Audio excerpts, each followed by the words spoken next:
Hi hello viewers, welcome back to my channel. ಇವತ್ತಿನ ವಿಡಿಯೋದಲ್ಲಿ ನಾವು ಈ ಅನ್ನ, ಚಪಾತಿ ಹಾಗೆ ರೊಟ್ಟಿಗೆ, ಮುದ್ದೆಗೆ ಪರ್ಫೆಕ್ಟಾಗಿ ಹೇಳಿ ಮಾಡಿಸಿದ ಈ ಮೊಳಕೆ ಕಟ್ಟಿದ ಮಡಿಕೆ ಸಾರನ್ನ ಯಾವ ರೀತಿ ಮಾಡೋದು ಅನ್ನೋದನ್ನು ನೋಡೋಣ.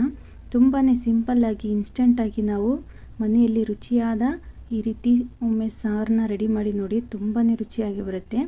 ನಾನಿಲ್ಲಿ ಇವತ್ತು ಒಂದು 250 ಗ್ರಾಮ್ ಆಗುವಷ್ಟು ಮಡಿಕೆ ಕಾಳನ್ನು ಈ ರೀತಿ ಮೊಳಕೆನ ಕಟ್ಟಿದ್ದೀನಿ.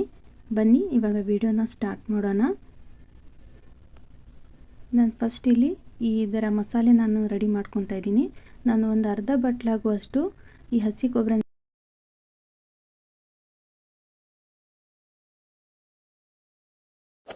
ಹಾಗೆ ಇದಕ್ಕೆ ನಾನು ಒಂದು 4 ರಿಂದ 5 ಈ ಬೆಳ್ಳುಳ್ಳಿನ ಕ್ಲೀನ್ ಮಾಡಿ ಹಾಕ್ಕೊತಾ ಇದ್ದೀನಿ. ಹಾಗೆ ಒಂದು ಸ್ವಲ್ಪ ಹಸಿ ಶುಂಠಿನ ಕೂಡ ಹಾಕ್ಕೊತಾ ಇದ್ದೀನಿ. ತುಂಬಾ ಚೆನ್ನಾಗಾಗುತ್ತೆ, ಒಮ್ಮೆ ಟ್ರೈ ಮಾಡಿ ನೋಡಿ, ರುಚಿ ಅಂತೂ ತುಂಬಾ ಸಖತ್ತಾಗಿ ಬರುತ್ತೆ. ಹಾಗೆ ನಾನು ಒಂದು ಈರುಳ್ಳಿನ ಕಟ್ ಮಾಡಿ ಹಾಕ್ಕೊತಾ ಇದ್ದೀನಿ. ಹಾಗೆ ಒಂದು ಸ್ವಲ್ಪ ಕೊತ್ತಂಬರಿ ಕೂಡ ಹಾಕ್ಕೊತಾ ಇದ್ದೀನಿ. ಹಾಗೆ ನಾನು ಒಂದು ಸ್ಪೂನ್ ಆಗುವಷ್ಟು ಧನಿಯಾನ ಹಾಕ್ಕೊತಾ ಇದ್ದೀನಿ. ಇದು ಆಪ್ಷನಲ್ಲು, ಬೇಕಾದರೆ ಹಾಕ್ಕೊಳ್ಳಿ, ಇಲ್ಲಾಂದರೆ ಬೇಡ. ತುಂಬಾ ರುಚಿಯಾಗಿ ಬರುತ್ತೆ. ಅನ್ನಕ್ಕೆ ಮುದ್ದಕ್ಕೆ ಅಂತೂ ಹೇಳಿ ಮಾಡಿಸಿದ ಹಾಗೆ ಕಾಂಬಿನೇಷನ್ ಇದು. ಒಮ್ಮೆ ಟ್ರೈ ಮಾಡಿ ನೋಡಿ. ಹಾಗೆ ನಾನು ಈ ಜೀರಿಗೆ ಹಾಗೆ 2 ಏಲಕ್ಕಿ, ಲವಂಗ ಹಾಗೆ ಕರಿಮೆಣಸನ್ನು ಹಾಕ್ಕೊತಾ ಇದ್ದೀನಿ. ಇದನ್ನು ಆದಷ್ಟು ನಾವು ಸಣ್ಣದಾಗಿ ಮಿಕ್ಸಿ ಜಾರಿಗೆ ಸಣ್ಣದಾಗಿ ರುಬ್ಕೊಂಡು ಬಿಡೋಣ ಮಸಾಲೆನ. ಹಾಗೆ ಯಾರೆಲ್ಲ ವಿಡಿಯೋ ನೋಡ್ತಾ ಇದ್ದೀರಾ ಪ್ಲೀಸ್ ನಮ್ಮ ವಿಡಿಯೋಗೆ ಲೈಕ್ ಕೊಡೋದನ್ನು ಮರಿಬೇಡಿ. ಹಾಗೆ ಹೊಸಬ್ರು ನಮ್ಮ ಚಾನಲ್ನ ನೋಡ್ತಾ ಇದ್ದರೆ ಪ್ಲೀಸ್ ನಮ್ಮ ಚಾನಲ್ಗೆ ಸಬ್ಸ್ಕ್ರೈಬ್ ಆಗಿ. ಇದನ್ನು ಈ ರೀತಿ ನಾನು ಪೇಸ್ಟ್ನ ರೆಡಿ ಮಾಡ್ಕೊಂಡಿದ್ದೀನಿ. ಹಾಗೆ ಮೇನ್ ಏನಪ್ಪ ಅಂದರೆ ನಾನು ಒಂದು ಸ್ವಲ್ಪ ಟೊಮೆಟೊನ ತೊಗೊತಾ ಇದ್ದೀನಿ. ಒಂದು ಮೀಡಿಯಮ್ ಸೈಜಲ್ಲಿ ನಾನು ಒಂದು 6 ಟೊಮೆಟೊನ ತೊಗೊಂಡಿದ್ದೀನಿ. ಇದನ್ನು ಕೂಡ ಅಷ್ಟೇ ಸಣ್ಣದಾಗಿ ಇದರ ಪೇಸ್ಟ್ನ ರೆಡಿ ಮಾಡ್ಕೋಬೇಕು. ತುಂಬಾ ಬೇಗನೆ ಆಗುತ್ತೆ ಈ ರೀತಿ ಮಸಾಲೆನ ರೆಡಿ ಮಾಡಿಕೊಂಡ್ರೆ. ಹಾಗೆ ರುಚಿ ಕೂಡ ಡಬಲ್ ಆಗುತ್ತೆ, ಅಷ್ಟು ಚೆನ್ನಾಗಿ ಬರುತ್ತೆ. ಹಾಗೆ ಇದಕ್ಕೆ ಒಂದು ಸ್ವಲ್ಪ ಅರಿಶಿನ ಹಾಗೆ ಖಾರ ಎಷ್ಟು ಬೇಕೋ ಅಷ್ಟು ಖಾರನ ನೀವು ಹಾಕ್ಕೋಬೋದು. ಖಾರದ ಪುಡಿನ ನಾನು ಒಂದು 2 ಸ್ಪೂನ್ ಆಗುವಷ್ಟು ನಾನು ಹಾಕ್ಕೊತಾ ಇದ್ದೀನಿ. ನಿಮಗೆ ಎಷ್ಟು ಖಾರ ಬೇಕೋ ಅಷ್ಟು ಹಾಕ್ಕೊಳ್ಳಿ ನೀವು. ಬನ್ನಿ ಇವಾಗ ಇದನ್ನು ಒಗ್ಗರಣೆಗೆ ಕೊಡೋಣ. ಬೇಕಾದರೆ ನೀವು ಪಾತ್ರೆ ಕೂಡ ಯೂಸ್ ಮಾಡ್ಬೋದು. ನಾನು ಇನ್ಸ್ಟೆಂಟಾಗಿ ಅಂತ ನಾನು ಕುಕ್ಕರ್ನ ಯೂಸ್ ಮಾಡ್ತಾಯಿದ್ದೀನಿ.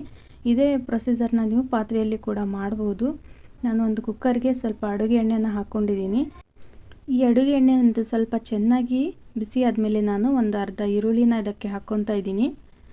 ಈ ಈರುಳ್ಳಿ ಒಂದು ಸ್ವಲ್ಪ ಬ್ರೌನ್ ಕಲರ್ ಬರಬೇಕು, ಸ್ವಲ್ಪ ಗೋಲ್ಡನ್ ಕಲರ್ ಬರೋವರೆಗೂ ಚೆನ್ನಾಗಿ ಇದನ್ನು ಫ್ರೈ ಮಾಡ್ಕೊಳ್ಳಿ ಈರುಳ್ಳಿನ. ಹಾಗೆ ಇವಾಗ ಇದು ಸ್ವಲ್ಪ ಗೋಲ್ಡನ್ ಕಲರ್ ಬಂದಮೇಲೆ ನಾವು ರುಬ್ಕೊಂಡಿದ್ವಲ್ಲ ಈ ಮಸಾಲೆನ ಇದಕ್ಕೆ ನಾವು ಇವಾಗ ಆ್ಯಡ್ ಮಾಡೋಣ. ನಾವು ಈ ಖಾರದ ಪುಡಿ ಮೇಲ್ಗಡೆ ಹಾಕಿದ್ರಿಂದ ಈ ಎಣ್ಣೆಯಲ್ಲಿ ಖಾರದ ಪುಡಿ ಚೆನ್ನಾಗಿ ಫ್ರೈ ಆಗಿ ಕಲರ್ ಅಂತೂ ತುಂಬಾ ಚೆನ್ನಾಗಿ ಬರುತ್ತೆ.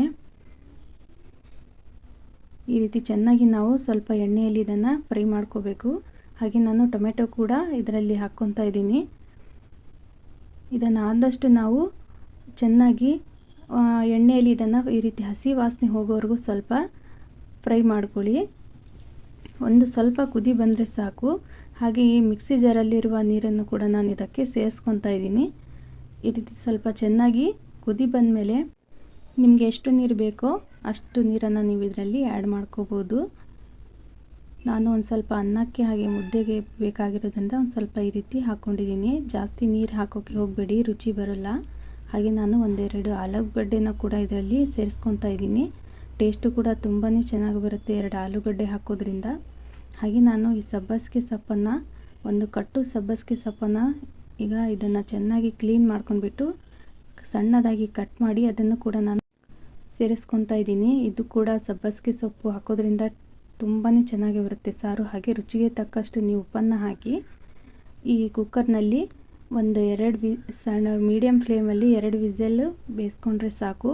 ನೀವು ಇದೇ ಥರ ಪಾತ್ರೆಯಲ್ಲೂ ಕೂಡ ಇದೇ ತರಹ ಮಾಡ್ಬೋದು. ಈ ಆಲೂಗಡ್ಡೆ ಹಾಗೆ ಸಬ್ಬಸಿಗೆ ಸೊಪ್ಪು ಹಾಕೋದ್ರಿಂದ ಕೂಡ ತುಂಬಾ ರುಚಿಯಾಗಿ ಬರುತ್ತೆ ಸಾರು. ಬೇಕಾದರೆ ನೀವು ಸಬ್ಬಸಿಗೆ ಸೊಪ್ಪಿನ ಬದಲು ಪಾಲಕ್ ಸೊಪ್ಪು ಅಥವಾ ಮೆಂತ್ಯ ಸೊಪ್ಪು ಕೂಡ ಆ್ಯಡ್ ಮಾಡ್ಬೋದು. ಹಾಗೆ ಈ ವಿಡಿಯೋ ನಿಮ್ಗೆ ಇಷ್ಟ ಆಗಿದೆ ಅಂದ್ಕೊಂಡು ನಾನು ಮತ್ತೆ ಮುಂದೆ ಹೊಸ ವಿಡಿಯೋದೊಂದಿಗೆ ಭೇಟಿ ಆಗ್ತೇನೆ.